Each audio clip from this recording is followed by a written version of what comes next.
Mesdames, Messieurs, merci de prendre place. Voilà, nous bénéficions de l'organisation de cette salle qui avait été aménagée ce matin pour la présentation, vous savez, de notre base de données des œuvres, qui est en ligne maintenant, 78 000 notices d'œuvres, près de 25 000 photographies. Donc nous bénéficions de l'organisation spatiale de notre salle Perret avec effectivement un éventail très différent de mobilier provenant de nos collections, et pour accueillir Sylviane Tarso-Gillery, la directrice générale de la création artistique, que je remercie infiniment d'être avec nous cet après-midi, car elle souhaitait, je sais, s'adresser à vous. Je remercie évidemment sa présence Florent Kieffer. Je sais que Béatrice Almond était empêchée aujourd'hui d'être avec nous. Je crois qu'elle est ailleurs, voilà, à Saint-Étienne. Voilà, évidemment, je ne vous présente pas le directeur des collections et la directrice de la production, ni notre secrétaire général, qui est à mes côtés, enfin, ils sont à nos côtés aussi, puisque, si vous le souhaitez, après les quelques mots que Christiane Tarso-Gillery souhaite vous adresser, vous pourrez aussi nous poser et lui poser, évidemment, des questions. Voilà, donc je vous remercie beaucoup, et je dirais, comme on dit à la télévision, sans transition, je donne la parole à Sylviane Tarso-Gillery. Bien, bonjour à toutes et à tous. C'est très impressionnant, effectivement, de se trouver dans cette réserve très belle et très impressionnante, en tout cas. Et je trouve très astucieux d'avoir mis ainsi tous ces sièges, toute petite illustration de ce qu'est le mobilier national, à défaut des manufactures des Gobelins qui n'apparaît pas ici directement. Effectivement, je tenais beaucoup à venir vous rencontrer. J'ai pu voir des délégations du personnel, hein, en particulier donc les représentants CGT, les représentants CFDT. On a pu échanger directement en février, lorsque il y a eu en particulier le comité technique ministériel, parce que c'était le moment où venait d'être remis et rendu public le rapport de la Cour des comptes sur le mobilier national. Donc la première chose que je voulais vous dire, et c'est pour ça que je souhaitais le faire directement devant vous, c'est que ce rapport m'a choqué, nous a profondément déplu au ministère, je crois qu'on peut le dire, et le ministre a eu l'occasion de le dire, parce qu'il a présenté l'institution de manière extrêmement négative, alors même, et il a mis en cause, me semble-t-il, les personnels. Et ça, c'est très contestable. Un rapport de la Cour des comptes peut tout à fait, et c'est évidemment le rapporteur qui fait son travail, exprime des points de vue, des analyses, les soumet à la collégialité de la Chambre de la Cour des comptes, et puis ensuite il y a une phase contradictoire au cours de laquelle on peut dialoguer, on peut expliquer des choses, rectifier des erreurs, faire valoir des points de vue. Et puis ensuite, évidemment, il y a un rapport définitif et il est rendu public. Il peut tout à fait y avoir dans un rapport de la Cour des comptes des mises en cause de la bonne gestion d'une institution, d'un établissement, de la mise en cause de choix qui ont pu être faits, d'orientations qui ont pu être prises. Et évidemment, on peut faire ce genre d'observation sur le mobilier national, j'y reviendrai. Ça, c'est une chose qui arrive. On peut même, parfois, dans un rapport de la Cour des comptes, dire que telle ou telle direction n'a pas su, n'a pas vu, n'a pas mesuré les enjeux, n'a pas eu les moyens de faire ce qu'elle avait à faire, etc. Là, il y avait dans ce rapport des observations de cet ordre.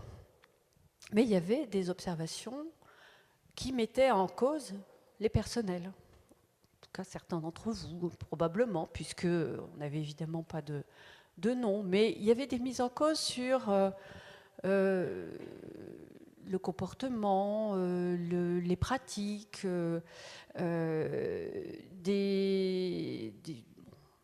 constats qui, d'ailleurs, n'étaient pas clairement justement identifiés, fort heureusement d'ailleurs, mais qui, du coup, laissaient planer un sentiment général qu'on ne travaillait pas beaucoup, que l'alcoolisme était un problème généralisé, enfin, toutes sortes de critiques et de choses qui mettent en cause les agents. Alors, qu'il y ait des problèmes ici comme il y en a ailleurs, bien entendu, ça, personne ne va croire qu'il n'y en a pas et que tout va très bien et que tous les agents sont bien, n'ont pas de problème, qu'il n'y a... Mais dans un rapport de la Cour des comptes, mettre en cause comme ça les agents, sur leur motivation, sur quasiment leur probité, quelque part. C'est extrêmement choquant. Voilà, donc je voulais vous le dire, non pas parce que je pense qu'il n'y a pas de problème, bien entendu, mais parce que dans un rapport qui est rendu public, dont le titre est aussi négatif, aussi peu nuancé que d'écrire que le Mobilier national est une institution à bout de souffle, je trouve que ça discrédite d'abord son auteur et malheureusement l'institution qu'il représente. Et nous avons dit tout cela.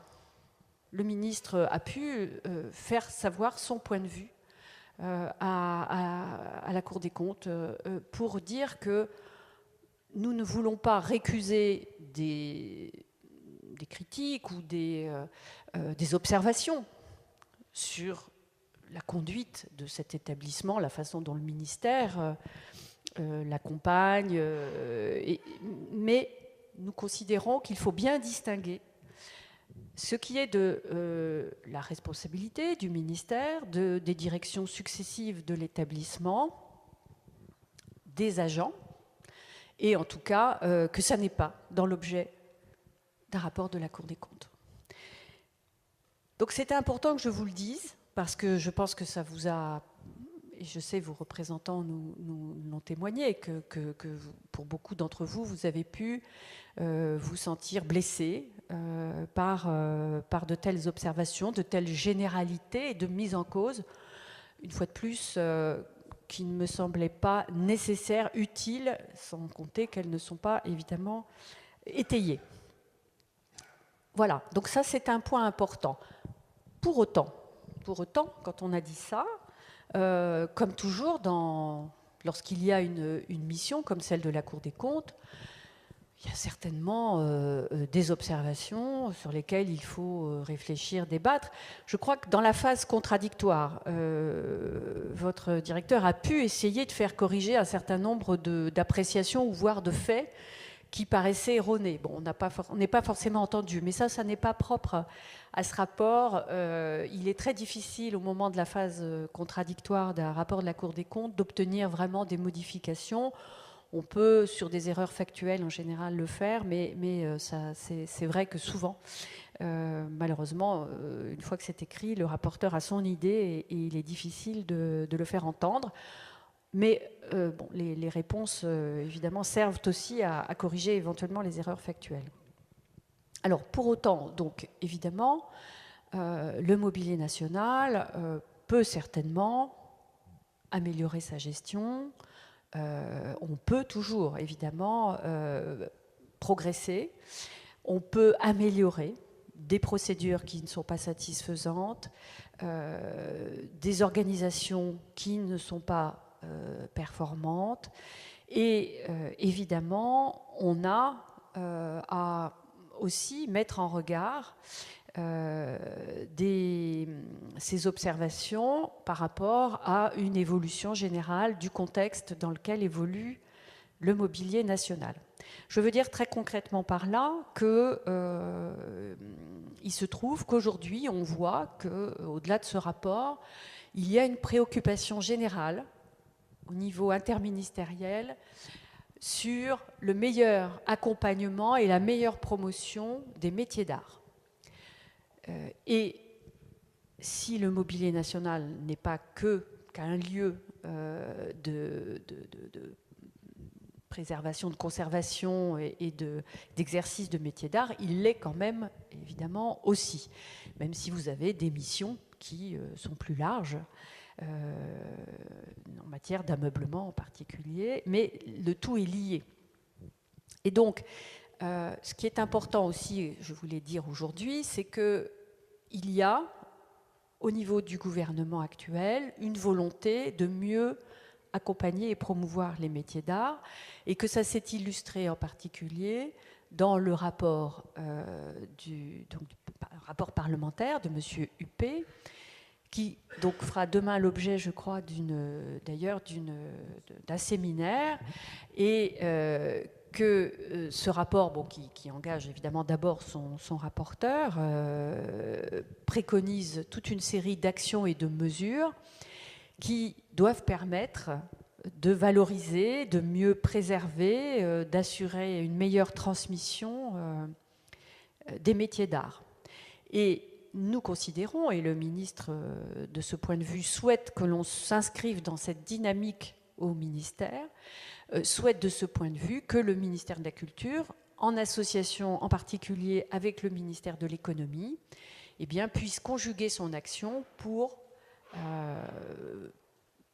prendre en compte un certain nombre des préconisations de ce rapport Huppé et en tout cas favorise la préservation et la promotion des métiers d'art, aussi bien dans le secteur privé, puisque évidemment là il s'agit de beaucoup d'entreprises ou d'artisans qui détiennent ces métiers ou les exercent, que du côté public et en particulier du ministère de la Culture.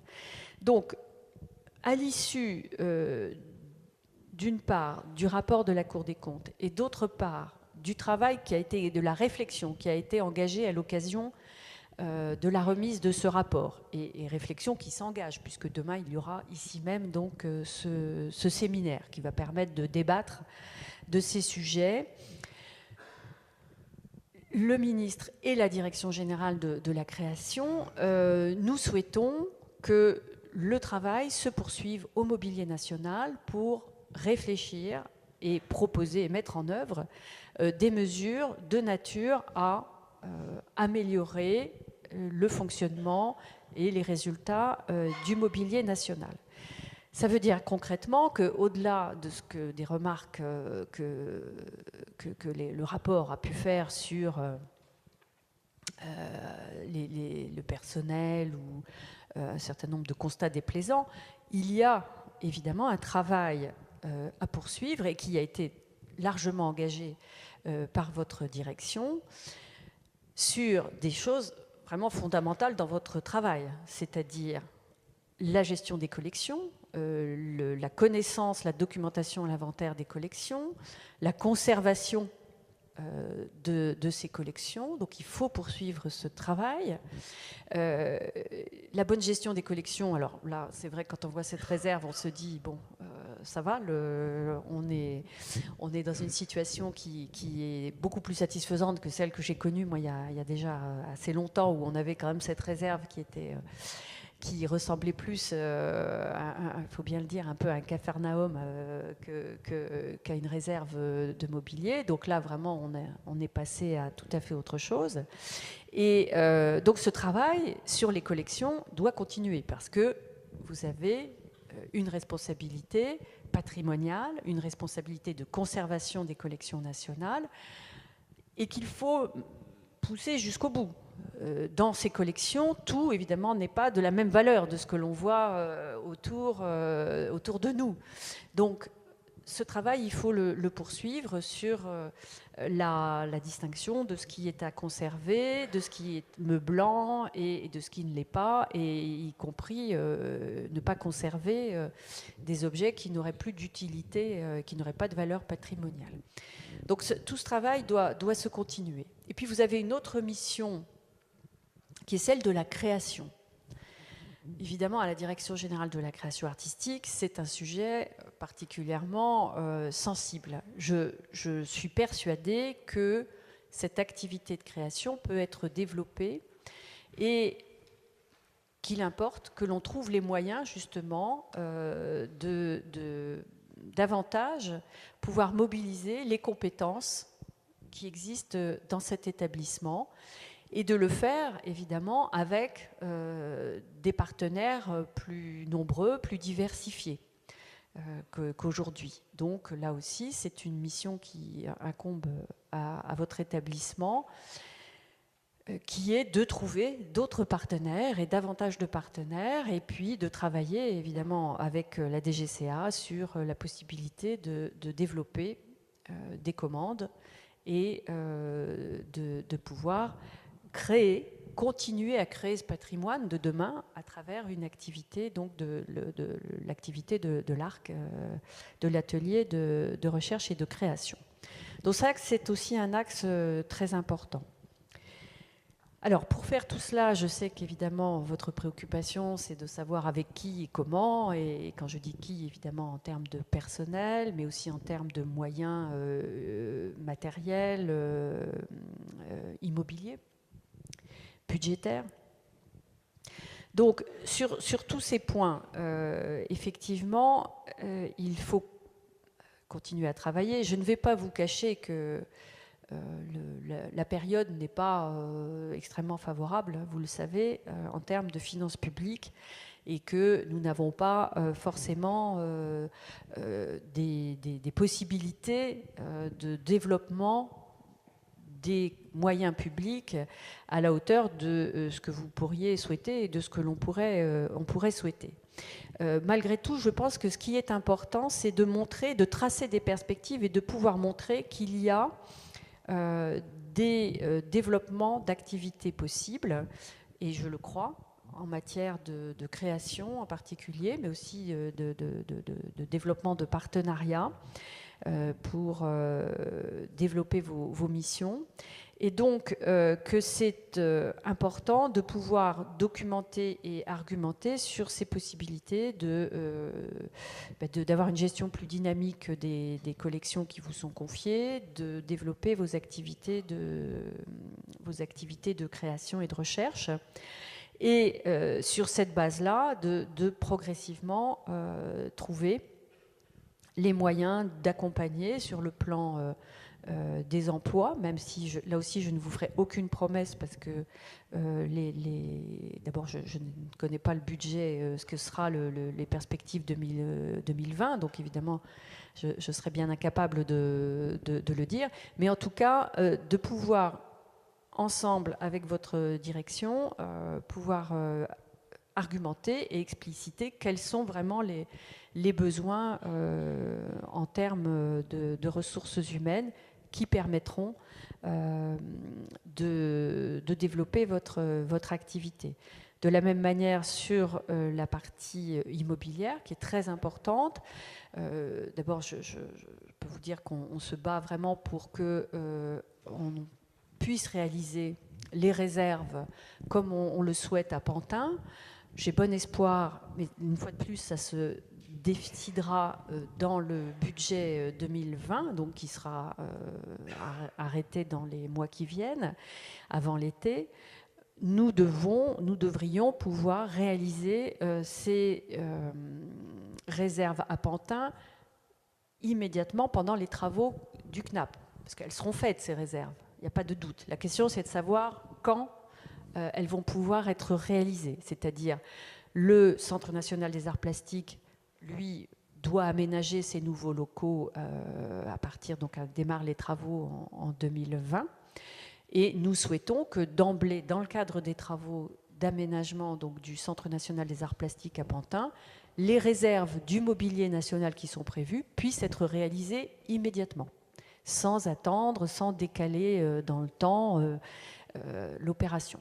Donc j'ai bon espoir que, en tout cas le cabinet l'a souhaité, mais j'ai bon espoir que dans le cadre des négociations budgétaires que nous engageons avec le ministère des Finances, ce point soit bien acté dans le budget 2020, ce qui permettra d'engager les travaux de Pantin, y compris l'aménagement des réserves du mobilier national. Donc ça, c'est un point important parce que je pense que ça a beaucoup de conséquences aussi sur l'aménagement ici des espaces et la possibilité de redéployer les espaces et puis évidemment de libérer progressivement la location que vous avez à Rungis et ce qui vous redonnera aussi des marges de manœuvre, y compris financières. Donc c'est un point très, très important. Donc ce sont des éléments sur lesquels on travaille d'ores et déjà, on va y travailler de manière un peu plus intensive encore puisque les négociations budgétaires vont bientôt commencer et qu'on aura besoin d'arguments. Et ce sont des éléments de nature à vous, j'espère, convaincre de la volonté de la DGCA et du ministère de non seulement soutenir, mais d'accompagner l'évolution, le développement de l'activité du mobilier national. Donc, Hervé Lemoine avait présenté un projet lors de sa prise de fonction. Il l'a présenté récemment au ministre, en ma présence. Le ministre souhaite que ce projet se mette en œuvre. Il y aura, parce que c'est un point qui a été abordé déjà, des questions à se poser sur la nature du statut du mobilier national. Aujourd'hui, vous êtes un service à compétence nationale. C'est un statut administratif qui, évidemment, présente ses avantages. Il a aussi ses limites. Donc, dans le rapport de la Cour des comptes, comme d'ailleurs, je pense, dans le rapport UP, cette question du statut est posée. Donc, évidemment, on ne va pas l'éluder. Il faut, dès lors que deux rapports successifs soulèvent la question, donc, est-ce que le service à compétence nationale est un bon support administratif ou pas? Je pense qu'il ne faut pas l'éluder. Il faut l'étudier. Et il faut se poser toutes les questions, être conscient des limites aujourd'hui de ce statut juridique, puisque évidemment, il ne donne pas la personnalité juridique ni l'autonomie budgétaire. Et il faut regarder quelles seraient les autres possibilités, leurs avantages et leurs inconvénients. Donc, en tout cas, ce que je voulais vous dire, c'est que j'aborde ce sujet sans tabou. Il est important, et j'ai entendu vos représentants sur leurs réserves, leurs craintes ou leurs points de vue. C'est un sujet qui devra être débattu et en tout cas, le ministre souhaite que ces points soient étudiés parce que de toute façon, dès lors qu'on a des rapports qui d'ailleurs font des préconisations différentes, mais dès lors qu'en tout cas deux rapports abordent cette question du statut, il faut la poser, il faut l'étudier. Et évidemment, ça sera débattu, y compris dans les instances dans lesquelles vous êtes représentés, et donc les discussions auront lieu. Donc ça fait partie des éléments qu'il faut travailler, avec la question donc des objectifs, des projets à mettre en œuvre pour poursuivre l'activité, l'évolution de votre établissement, et lui permettre de trouver sa pleine justification, non seulement vis-à-vis des personnalités publiques qui bénéficient de vos services, mais plus largement, parce qu'on est financé par l'argent public, de trouver plus largement une utilité sociale, comme on dit, c'est-à-dire une raison d'être qui puisse être pleinement acceptée par l'ensemble de nos concitoyens. Moi, je suis convaincue qu'il y a une compétence, une expertise, un savoir-faire, des métiers qui sont indispensables et qu'il nous appartient, nous avons la responsabilité de les conserver, de les transmettre et aux générations suivantes. Donc, une pleine utilité sociale, il est important que tous nos concitoyens et que tous les autres rapports qui arriveront nécessairement à un moment ou à un autre sur le mobilier national, parce qu'on est évidemment toujours soumis au regard soit du juge des comptes, soit des parlementaires, c'est bien normal, eh bien, on puisse pleinement assumer cette ambition, cette volonté de continuer, comme on le fait depuis des siècles, à porter ces missions patrimoniales, ces missions d'intérêt général. Donc, en tout cas, c'est ma conviction et c'est ce que je souhaite m'employer à faire dans mes fonctions. Voilà.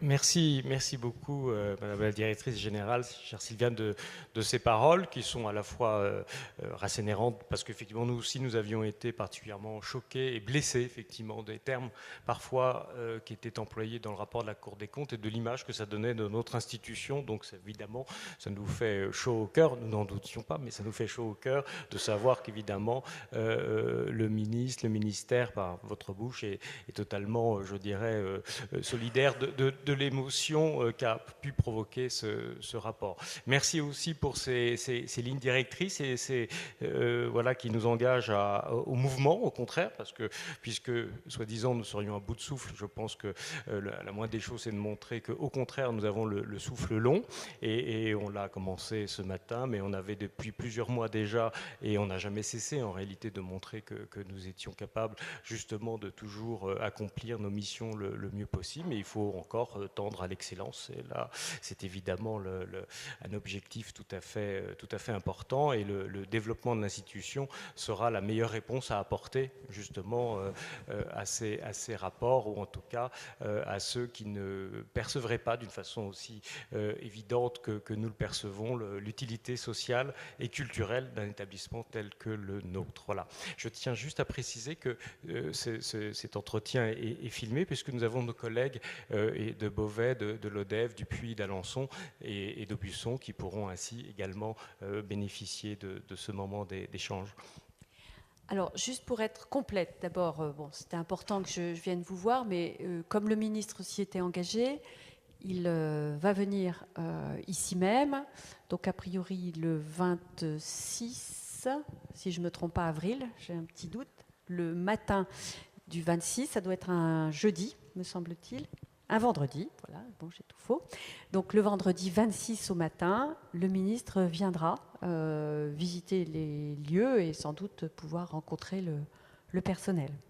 Ça, c'est important. Et la deuxième chose, c'est que, évidemment, moi, je n'ai pas interféré directement dans la gestion de cet établissement. Vous avez un directeur avec son équipe qui sont là pour ça, et on est là, en revanche, pour donner un peu le cap, et dire quelles sont nos attentes. Et je pense qu'il est important que maintenant que ces échanges ont eu lieu avec le ministre, il puisse y avoir, dans le cadre approprié, qui pourrait être un comité technique, la présentation du rapport de votre directeur à vos représentants. Ça permettrait d'entrer beaucoup plus dans le détail. Moi, évidemment, je pense que ça n'est pas de ma responsabilité directe, mais c'est important qu'il y ait des échanges plus concrets sur la gestion de l'établissement. Merci beaucoup. Souhaitez-vous poser des questions? Avez-vous besoin d'éclaircissements? Voilà, donc n'hésitez pas. Il y a des micros volants. Donc, Monsieur Mancel. Oui, bonjour madame, merci d'être venu. Déjà, c'est déjà plutôt une bonne chose. Juste pour rappeler quand même que ça n'avait pas non plus été... il avait fallu faire un peu de forcing justement pour alerter le ministère suite à ce rapport, où 80 agents, par l'intermédiaire du SEM-CGT, s'étaient déplacés lors du comité technique ministériel en présence du ministre, où on avait réussi à obtenir justement un entretien un peu exceptionnel avec ce ministre-là pendant une petite demi-heure. Donc nous sommes heureux d'entendre que le ministre pourra tenir sa promesse déjà. Nous sommes heureux aussi de savoir que votre présence ici soit effective. Après, clairement, moi je vais parler en tant que représentant du personnel en fait. Je ne vais pas clairement revenir sur l'ensemble du rapport. Nous on a beaucoup communiqué dessus ici. Les sentiments des uns et des autres ont été énormément, développés. Donc je ne souhaite pas particulièrement parler de ce rapport qui a été quand même une infamie pour l'ensemble de cette institution. Après, moi je voudrais revenir un petit peu sur le rapport UP et puis quand même les préconisations du rapport de la Cour des comptes. Donc pour nous, en tout cas, en tant que pour le SEM-CGT, c'est pas parce que c'est indiqué dans deux rapports que les choses doivent effectivement changer en termes statutaires. Le rapport UP, d'ailleurs, comme il y a un séminaire demain, il aurait peut-être été souhaitable aussi à un moment donné que ça soit... en tout cas sur cette partie-là, peut-être présentée à l'ensemble du personnel aussi. C'est-à-dire que là, on est dans un lieu où, en gros, on travaille tous et puis notre avenir se jouera dans une pièce, dans un séminaire avec une explication de texte sur le rapport. Donc moi, j'ai été juste un petit peu voir un petit peu ce que la commission en fait de l'Assemblée nationale qui a eu lieu le 16 janvier 2019, donc sur la présentation du rapport UP. Donc sur 2h30 de commission, en gros, allez, je vais être large, on a parlé 20 secondes du mobilier national. Il a parlé un petit peu plus de Sèvres, parce qu'en gros, la comparaison entre Sèvres et le mobilier national est faite sur le changement de statut, c'est-à-dire un changement aussi, que vous n'avez pas précisé, en EPIC, donc en établissement public à un caractère industriel et commercial, qui rentre dans le domaine du droit privé aussi, qui est quand même un sacré changement pour le statut des fonctionnaires et des agents sur le site, il faut bien en prendre conscience. Donc moi, ça m'a fait un petit peu sourire en fait cette vidéo dans cette commission, parce qu'il a eu un petit moment de trouble, monsieur Huppé, c'est qu'en gros, sur le budget de Sèvres, on est passé de 7 millions à 7 milliards à 700 millions, avec 120 céramistes et 1000 employés.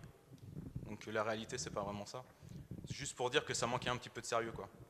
Franchement. Je pense que la prise en compte de ça, c'est important, parce qu'on sent que c'est pas non plus le sujet majeur dans ce rapport UP de changer le statut du mobilier national en EPIC et celui de Sèvres, en l'occurrence aussi. Donc nous, la méfiance, en fait, on s'est positionné en tant que représentant du personnel là-dessus. Vous avez oublié de donner une précision, c'est que nous, en fait, c'était un refus, en fait. Donc voilà, c'était aussi la présence des 80 agents. Il y avait déjà eu plusieurs AG à ce titre que le CEM-CGT avait mené sur plusieurs années, où on avait des votes à l'unanimité d'une centaine d'agents qui refusaient un changement de statut. Parce qu'il est facile de dire que le statut est inadapté, mais il n'y a pas forcément de précision non plus par rapport à l'inadaptation du statut. Et d'ailleurs, comme il n'y a pas plus de précision à ce que pourrait être meilleur un statut, c'est-à-dire un changement en EPIC. Pour l'instant, on entend des phrases, on entend des belles choses et tout. Enfin, des belles choses, moi je ne considère pas que ce soit des belles choses, mais on entend des grandes choses, en tout cas des grandes phrases. Mais il n'y a rien sur le fond en particulier. Donc là, c'est pareil, monsieur Lemoine nous a précisé plusieurs fois, ça fait 1 an et demi que vous êtes présent ici, ça fait 1 an et demi qu'on n'a pas de projet. Moi, je n'ai pas souvenir de vous nous ayez présenté un projet à votre arrivée, en tout cas ici. Après, bien sûr, on connaît les sous-entendus et puis les différentes réorganisations par rapport à ce qui se passe actuellement au mobilier national. Et vous parliez justement de rationalisation budgétaire par rapport à l'établissement. Ici, c'est l'exemple parfait. C'est-à-dire que, du coup, on peut dire que Pantin, si on prend cet exemple, fera qu'on fera des économies parce qu'on aura une réserve appropriée. Donc, du coup, Rungis, les deux réserves, Rungis 1, Rungis 2, c'est 1 million par an. Et ici, le titre ici, c'est rendez-vous dans la grande réserve Perret. Parce qu'ici, c'est plus une réserve, en fait, c'est un showroom. C'est un peu différent maintenant. C'est ici qu'on accueille Hermès, c'est ici qu'on accueille la présentation du site internet, c'est ici qu'on vous accueille. On aurait pu éventuellement d'ailleurs accueillir le séminaire, hein, tout était prêt. Malheureusement, en termes d'organisation de travail, ça a des réelles conséquences. Et ici, en fait, l'espace sur lequel on se trouve actuellement, avec l'ensemble des collègues, c'était des endroits où il y avait des épines et où il y avait du mobilier. Donc certes, on en avait déjà parlé, en CHSCT ou quoi que ce soit, ou en CT sur l'organisation du travail, il y avait peut-être des problèmes de portance, mais bon, on peut voir que le sol n'est pas complètement fissuré et puis qu'on arrive quand même à tenir à quelques-uns dessus. Et qu'on avait réclamé un projet justement pour que cette réserve soit, comment dire, qu'il y ait une refonte de l'organisation, mais pas dans ce terme-là en fait. On n'était pas parti dans un principe que ça devienne un showroom, dans un ordre chronologique de présentation par rapport à ce qu'il peut y avoir. Donc voilà, ça me fait légèrement sourire en fait cette rationalisation budgétaire, parce que c'est même pas l'exemple de là où on est présent actuellement en fait. Et cette réserve est immense. Donc c'est un peu complexe. Après, il y a tellement de sujets concernant le mobilier national. Nous, on attend clairement aussi la présentation forcément du projet, parce que vous avez présenté du coup le projet le 21 février au ministre. Donc là, il y aura le prochain CT qui va avoir lieu courant avril. On avait vu au dernier CT que ce serait présenté justement au CT du mois d'avril. Donc j'espère que cette promesse sera tenue et que clairement, les négociations vont être rudes. Hein. Parce que le changement de statut, en sachant qu'un SCN, c'est ce qui coûte le moins cher par rapport à un EPIC. Hein. Ça coûte beaucoup moins cher, et puis on est dans l'indépendance de l'État. Moi, ce qui m'a fait légèrement sourire aussi par rapport au rapport UP, c'est-à-dire que l'État doit être responsable du maintien des savoir-faire, de la commande publique, et tout de suite on arrive, et du coup, il faut commercialiser. En donnant exemple que, sous Louis XIV, les gars, les touristes, ils passaient devant la manufacture, et puis qu'ils achetaient des objets à Sèvres. Donc je ne pense pas que le système économique du XVIIe est le même que celui du XXIe, parce qu'on peut en sourire, mais nous on entend ça depuis M. Barbaret quand même. Hein. Et vous avez encore, M. Lemoine aussi, répliqué cette démarche à multiples reprises, ce parallèle entre la vente des objets sous Louis XIV et de ce qui peut se faire maintenant. Et ce qui pourrait en tout cas se faire maintenant.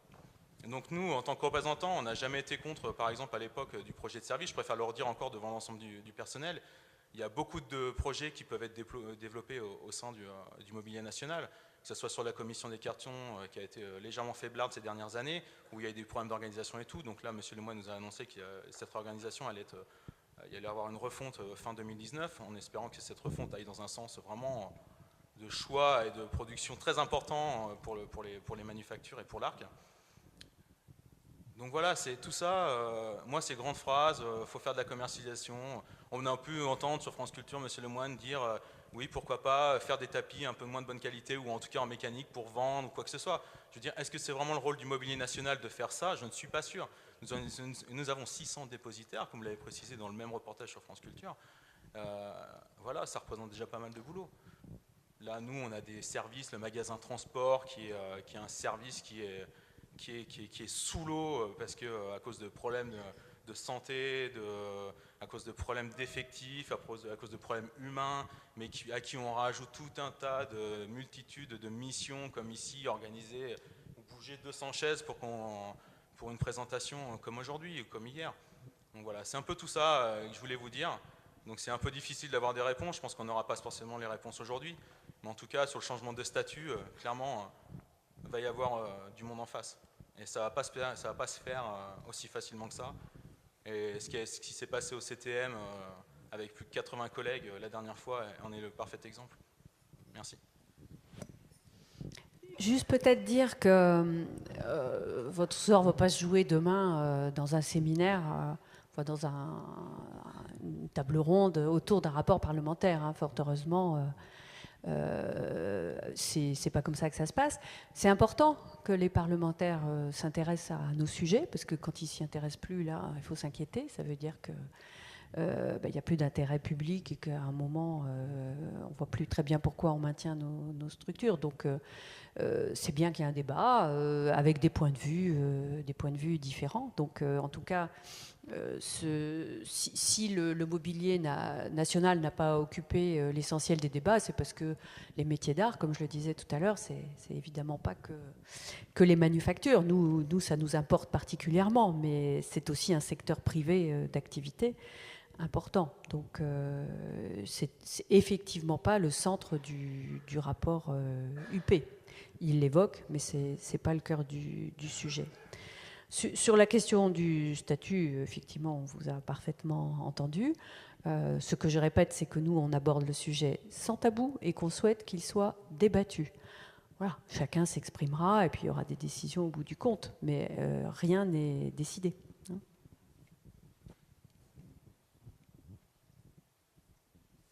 D'autres questions, commentaires?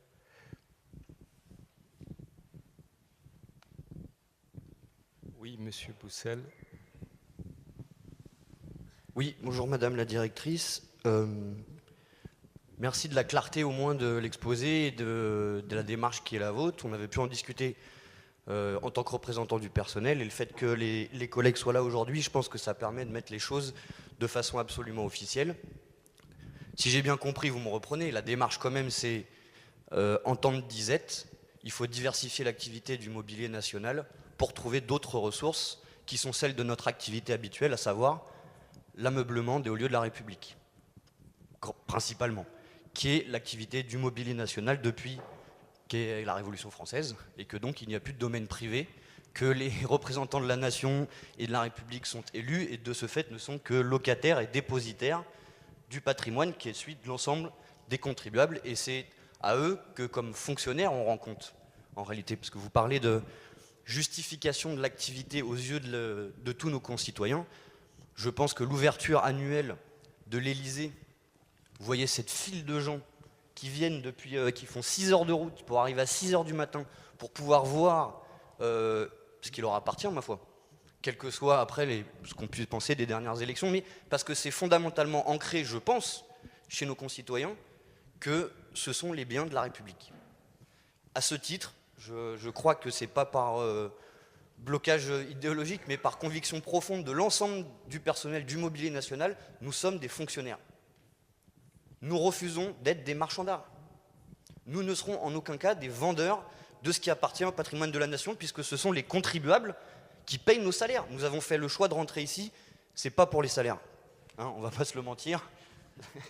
C'est parce que nous pensons pouvoir œuvrer avec déontologie à la préservation des générations et des générations d'artisans, de lissiers, d'ébénistes, de bronziers, qui, strate après strate, ont contribué à préserver et à enrichir le patrimoine qui est celui de nos concitoyens.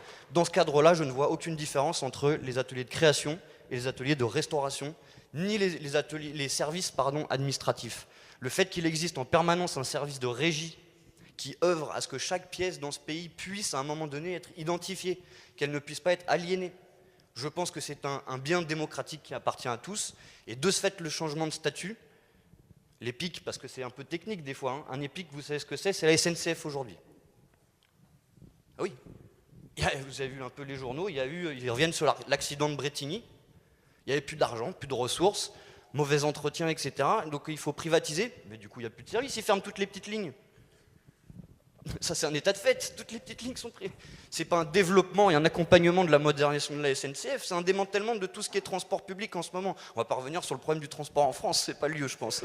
On va peut-être pas faire de politique ici, mais je parle pour les collègues, parce que des fois les termes juridiques c'est un petit peu complexe.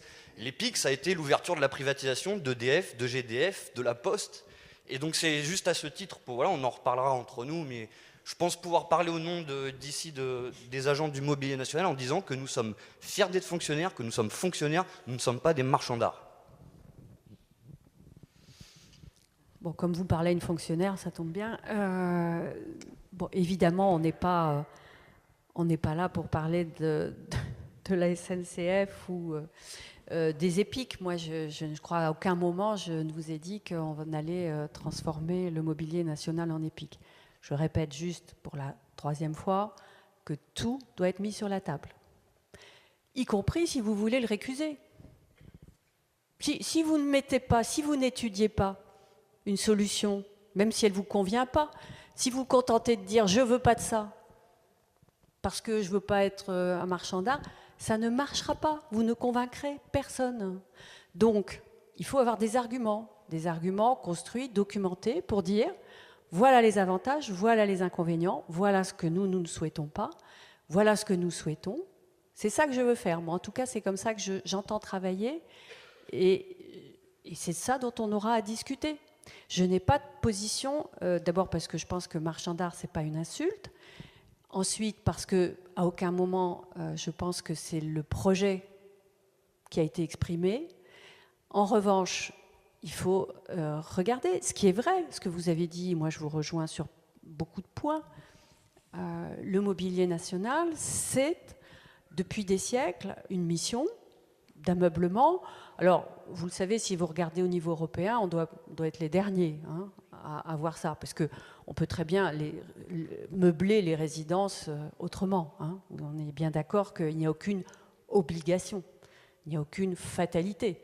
On peut très bien meubler avec de très beaux mobiliers, y compris anciens, des résidences publiques. Donc, cette mission patrimoniale, moi j'y crois. Je souhaite qu'on la préserve. Je pense que ça a du sens et je pense que ça justifie des crédits publics. J'ai aucun doute là-dessus. Moi, j'en ai pas en tout cas. Après, c'est la démocratie, il y en a qui doutent, y compris chez les parlementaires, qui se disent est-ce que c'est justifié? Donc nous, on est du même côté pour se dire justement de préserver ces métiers, cette expertise, cette mission patrimoniale à laquelle on croit. Voilà ce qu'on dit. Effectivement, ça je le répétais parce que je ne fais que répéter ce que vous savez, que vous lisez à longueur de journaux, ce qui ne vous empêche pas d'être contre, d'avoir votre avis. Moi aussi je l'ai le mien, d'avis. Qu'on ne va pas vers des périodes d'expansion des crédits publics.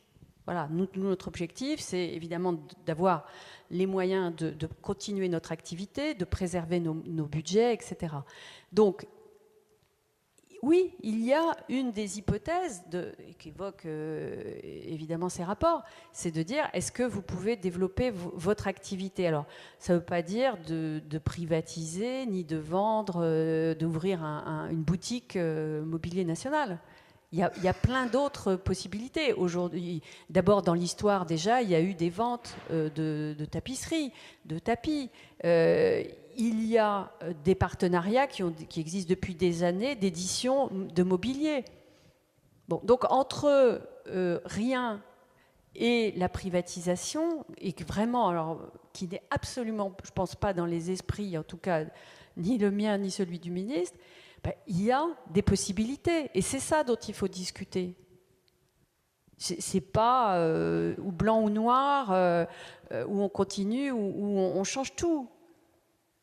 On est un service public, on est une mission de service public, on est financé par de l'argent public et on va le rester. Qui imagine que le mobilier national, parce qu'il va changer de statut, va s'autofinancer, va vendre des meubles du jour au lendemain? Mais qui croit ça? Personne, en tout cas, moi, je ne le crois pas. Maintenant, qu'on continue d'assumer nos missions, ça, c'est le point fondamental, c'est le socle. On est là pour ça. Et on est un service public et on continue notre mission de service public.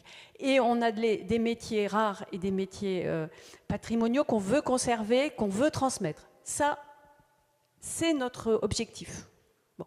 Mais qu'à côté de ça, on diversifie nos activités sans devenir des marchands d'art, je pense que ça mérite d'être étudié. Voilà. C'est tout ce que je demande, et c'est tout ce qu'on demande à votre directeur, c'est de travailler à ça.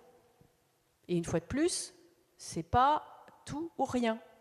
Il y a différentes possibilités à discuter, à débattre. Et une fois de plus, ça peut avoir des inconvénients, des limites, ça peut aussi avoir des avantages. Il faut regarder ça. En tout cas, moi, je le fais sans a priori. Mais je réaffirme très fermement, très clairement, je pense que vous devez en être convaincus, nous sommes un service public.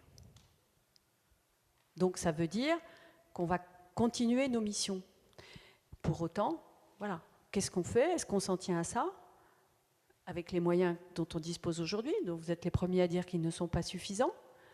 Ou est-ce qu'on imagine pouvoir faire diversifier des activités sans devenir la nouvelle boutique de mobilier? Oui, juste une petite question. Enfin, juste plutôt nos inquiétudes sont... Nos inquiétudes sont légitimes, je pense. On ne vous voit quand pas. on voit le... Pardon, merci. Excusez-moi, je vous voyais.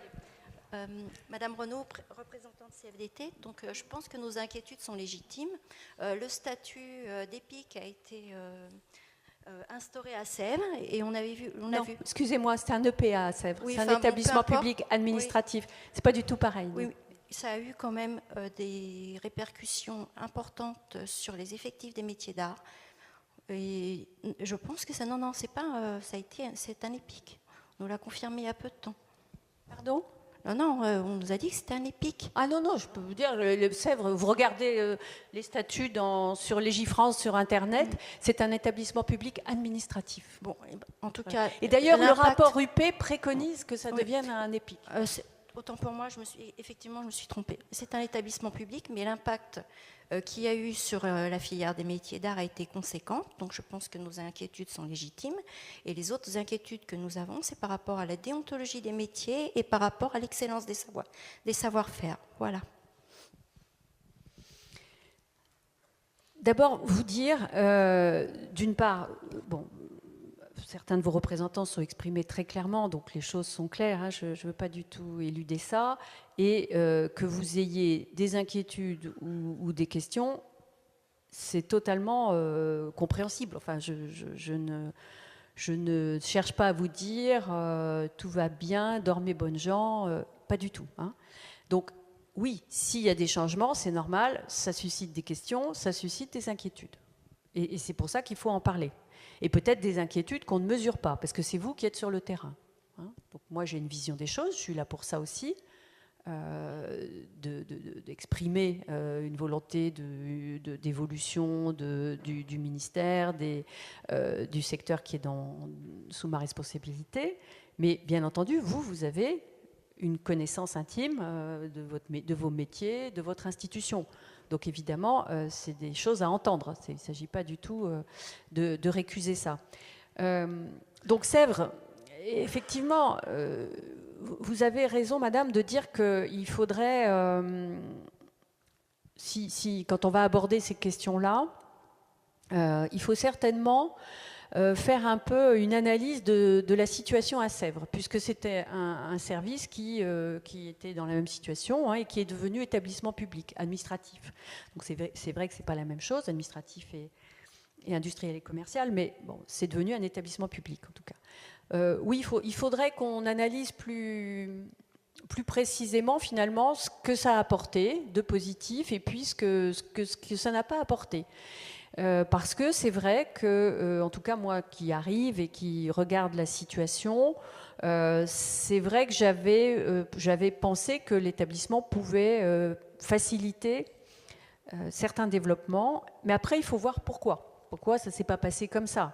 Ce n'est pas forcément lié au statut. C'est lié peut-être à d'autres considérations, et, enfin, je le pense, en tout cas, tel que maintenant je vois cet établissement. Et en particulier sur le sujet central que vous évoquez, qui est la transmission des métiers d'art. Donc vraiment le cœur de vos services, à Sèvres comme ici. Est-ce que c'est une question de statut? Je crois que c'est une question c'est une question juridique, mais plus complexe. C'est qu'aujourd'hui, on voit bien qu'on a une difficulté un peu administrative générale, et c'est souvent pointé d'ailleurs dans les rapports, une difficulté administrative à trouver le bon vecteur de formation par la transmission. Et enfin, vous le savez, vous avez mis en place une formation pour les lycées, les apprentis. En fait, il faut faire du sur-mesure. Parce que si on essaie de rentrer dans les cadres administratifs classiques ou juridiques classiques de formation, c'est pas adapté. Ils ne sont pas adaptés à nos établissements, en fait. Donc il faut réussir à faire du sur-mesure.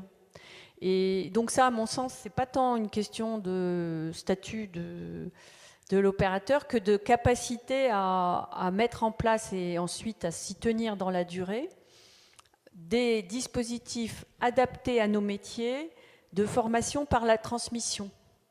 Et c'est vrai que le système, pour dire les choses autrement, le système habituel d'apprentis qui existe pour tout le monde, pour tous les secteurs d'activité, n'est pas forcément adapté pour nos métiers, ou en tout cas pour nos structures administratives. Mais les privés disent un peu la même chose. Hein. Un certain nombre, en tout cas, d'acteurs des métiers d'art que j'ai pu voir se plaignent un peu aussi de l'inadaptation à leurs yeux des dispositifs de formation et de transmission. Donc c'est un sujet, à mon avis, à mon sens, qui n'est pas tant lié au statut privé ou public de l'établissement qu'au fait que quand un jeune est en apprenti dans un CFA ou je ne sais plus comment ça s'appelle maintenant, et il va chez un artisan se former, peut-être que ça marche. Mais comme nous, on n'est pas dans ce système-là, c'est vrai que je pense qu'on n'a pas encore trouvé les bons dispositifs de formation. Voilà, mais à approfondir. Mais c'est le sentiment que j'ai au bout de quelques mois où je vois un peu cette situation à Sèvres, en tout cas. Si je peux ajouter juste un petit quelque chose, et je réponds à de vos interrogations, ou en tout cas de vos craintes, comme à celle qu'évoquait Nicolas Mancel pour ce qui est de l'excellence. S'il y a une chose dont je suis absolument persuadé, c'est que c'est une image, et en tout cas c'est une qualité que nous devons en toute hypothèse conserver, parce que c'est un élément essentiel de ce qui nous justifie. Et ce qui fait que nous nous distinguons parfois encore, bien souvent, dans nos réalisations, nos créations, nos interventions de toute nature d'ailleurs, par rapport à ce qui peut se faire ailleurs, c'est l'excellence de ce que nous faisons. Donc soyons clairs, mais j'y reviendrai, je n'ai jamais préconisé qu'on fasse des tapis de mauvaise qualité pour les vendre ou des choses comme ça. Et je pense que, non, mais c'est très important, je pense que vraiment, c'est l'excellence de ce que nous faisons dans tous les domaines dans lesquels nous sommes qui est aussi un des meilleurs arguments pour justifier de ce que nous sommes. Parce que s'il y a une vraie justification à ce que l'État soutienne des établissements tels que les nôtres et porte des métiers tels que les nôtres, c'est parce qu'ils sont excellents et qu'ils donnent justement, en termes d'exigence, de qualité, ils donnent un peu le là par rapport à d'autres secteurs, d'autres domaines, notamment le domaine privé, où on sait bien que des contingences économiques peuvent peser au détriment parfois de la qualité de ce qui est réalisé, parce que, eh bien, on est obligé de faire des règles de 3 en termes de réalisation, de temps de réalisation, de matériaux, même bref, tout ce que l'on peut imaginer qui fait qu'on n'a pas forcément, en termes de produits, l'excellence de ce qui peut être fait, alors que nous, justement, nous sommes, c'est ce qui nous caractérise, nous sommes, je dirais, contraints à l'excellence. Mais tant mieux, parce que c'est ce qui nous justifie le mieux.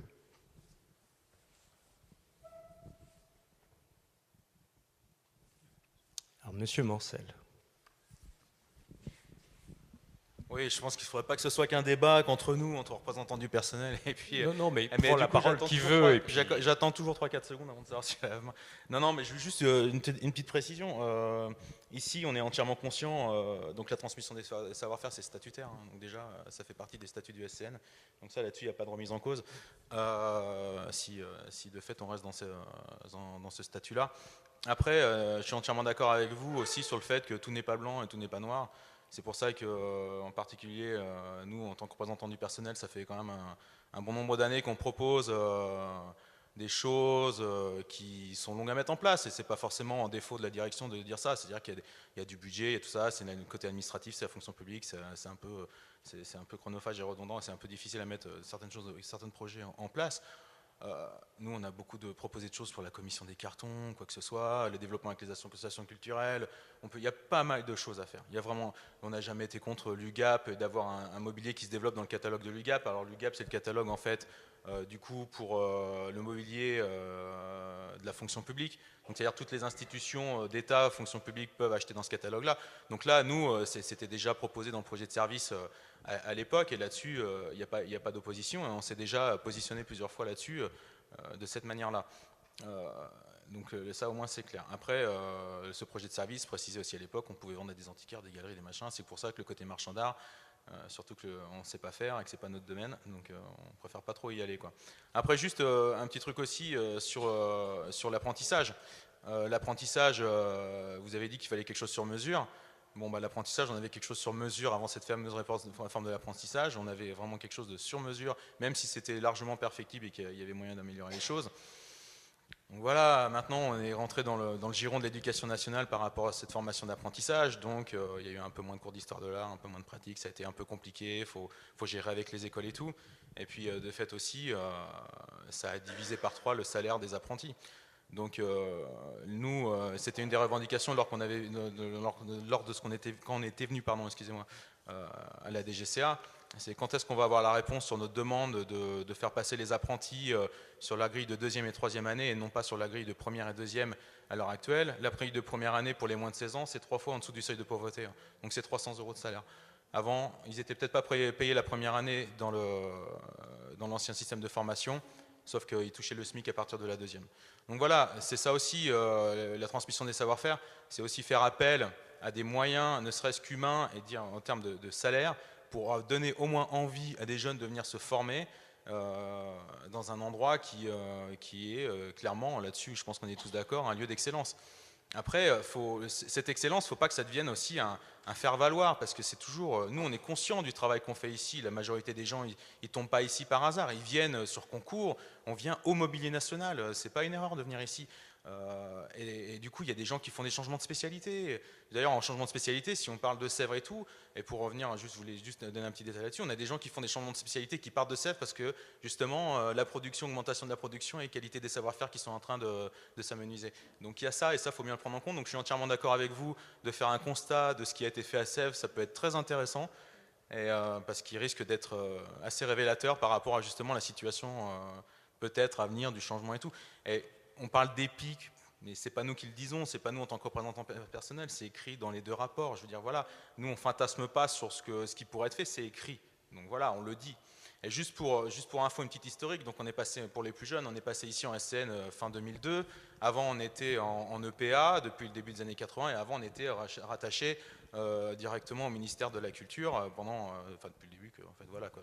Donc voilà, à un moment donné aussi, il va peut-être falloir établir pourquoi aussi on a changé de statut, pourquoi on est passé d'un EP, un EPA à l'époque en SCN, quels étaient les avantages, parce que il y a quand même, alors c'était la grande mode des SCN et tout à l'époque, mais ce serait peut-être intéressant d'analyser cette situation-là, et aussi pourquoi du coup on doit repasser en EP, quoi. Merci. Merci. Est-ce qu'il y a quelqu'un d'autre dans la salle? Oui. Ici.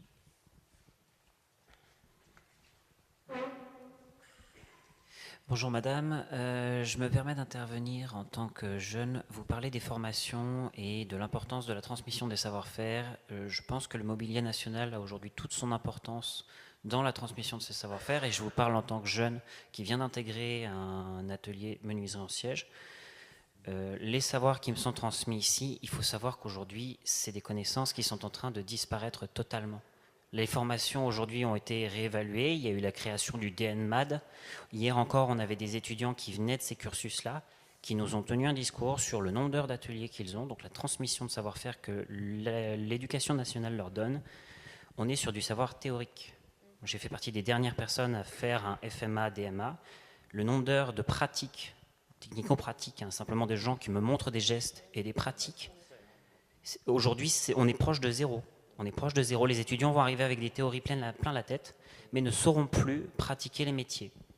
Et ça, c'est un constat qu'on peut faire aussi dans le privé. Vous entendrez tous les patrons se plaindre du niveau de compétences que les jeunes ont.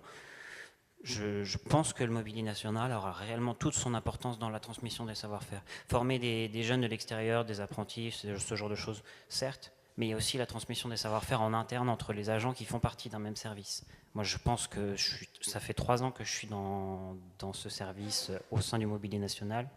Si dans 3-4 ans, j'arrive à peu près à avoir vu l'étendue de tout ce que je suis censé maîtriser en tant que technicien, je m'estimerai satisfait. C'est tout ce que je voulais dire. Non, mais votre témoignage est important et il corrobore, j'allais dire malheureusement, ce qu'on constate à Sèvres, c'est pareil. C'est en ça que je dis qu'on a besoin de mettre des formations, enfin des dispositifs propres à nos métiers et à nos structures, parce que malheureusement, trop souvent, les dispositifs éducation nationale ne sont pas adaptés, ils sont trop théoriques. Et que, bien sûr, il est nécessaire d'avoir des éléments de théorie, de conception et puis d'histoire, enfin de compréhension de son métier. Mais sur des métiers d'art, c'est d'abord l'apprentissage par la transmission des savoir-faire. Et en tout cas, dans l'équilibre, aujourd'hui, ce qu'on constate, c'est qu'il y a trop de dimensions théoriques par rapport à ce que vous dites, c'est-à-dire le temps qu'on met à apprendre son métier, réellement. Donc, on est conscient de ça, mais votre témoignage est précieux parce que ça veut dire, ça conforte l'idée qu'il faut pouvoir mettre en place nos propres dispositifs de formation et de transmission. Parfait, merci beaucoup. Une dernière remarque. Sinon, donc, Madame la Directrice Générale, puisque vous m'y invitez, nous nous inscrirons bien donc à l'ordre du jour de notre comité technique qui va se dérouler le 18 avril, donc très bientôt. Nous mettrons à l'ordre du jour le projet de service, la feuille de route plus exactement que j'ai présentée au ministre, sachant, je vous le répète, que c'est une feuille de route qui est très largement inspirée par les travaux qui avaient été menés par mon prédécesseur Hervé Barbaret, travaux auxquels vous avez tous été associés par de très nombreuses réunions de de travail qui vous avait été présenté, mais qui n'avait pas été d'ailleurs validé par la tutelle. Hein. Donc c'était un document, certes très important, parce qu'une nouvelle fois, comment dirais-je, qui avait fait l'objet en amont de très très nombreuses réunions et groupes de travail, hein, sur tout un ensemble de thématiques et de sujets. Donc il était très riche. C'était peut-être un menu un peu trop riche parfois, mais c'est mieux d'avoir le choix que l'inverse. Donc la feuille de route que je vous présenterai donc le 18 avril, ça sera justement quelque chose peut-être d'un petit peu plus opérationnel, avec une réaffirmation, je tiens à vous le dire tout de suite pour que voilà, vous rassurer, ou en tout cas réaffirmer ce que je n'ai cessé de dire. En tout cas, c'est que ce projet vraiment tente à remettre très clairement en lumière les deux missions majeures pour moi qui doivent être accomplies par le mobilier national, c'est-à-dire l'ameublement et la création. Et derrière l'ameublement, comme derrière la création, on retrouve évidemment l'ensemble de vos métiers, de nos métiers, puisque qui dit ameublement dit aussi d'ailleurs restauration, dit entretien de ces collections, qui sont patrimoniales, historiques pour certaines, qui sont toujours d'usage pour d'autres, et c'est notre vocation première, hein, et c'est bien pour ça que nous sommes d'ailleurs assis symboliquement sur des fauteuils et des chaises de la collection. Moi, je tiens à bien réaffirmer le fait que nous ne sommes pas un musée du meuble, même si nous avons des pièces muséales, mais ce n'est pas la même chose. Donc, c'est bien une réaffirmation, en tout cas, des missions du mobilier national, mais après ça, il y aura évidemment tout un certain nombre de propositions, d'orientations dont nous pourrons débattre et que je présenterai en tout cas à vos représentants lors du CT du 18 avril. Voilà. Merci beaucoup, Madame la Directrice Générale, d'être venue à notre rencontre et à très bientôt de toute manière. Merci beaucoup à tous.